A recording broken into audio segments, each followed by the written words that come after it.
আসসালামু আলাইকুম। আমি জগন্নাথপুর শিবগঞ্জ উপজেলা থেকে বলছি। গতকালকে আমি একটি ভিডিও ছাড়ছিলাম শিবগঞ্জ উপজেলা থেকে হাজির মেলা। গত ভিডিওতে আমি বলেছিলাম যে এখানে প্রচুর পরিমাণের গোশ এবং গরু জবাই করা হবে। তো আজকে সকাল প্রচুর বৃষ্টি হওয়ার কারণে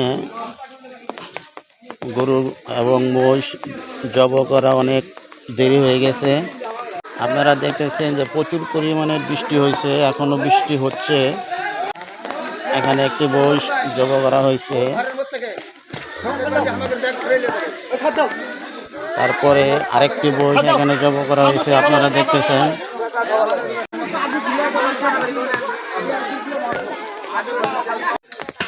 অনেক বড় মোষ।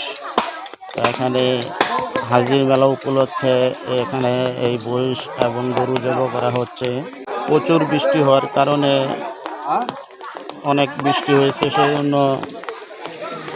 দেরি হয়েছে। আমার আগেই হয়তো এখানে আরেকটি মোষ জবাই করা হচ্ছে। আপনারা দেখতেছেন যে এখানে কিন্তু মোটামুটি 4-5টা মোষ জবাই করা হয়ে গেছে।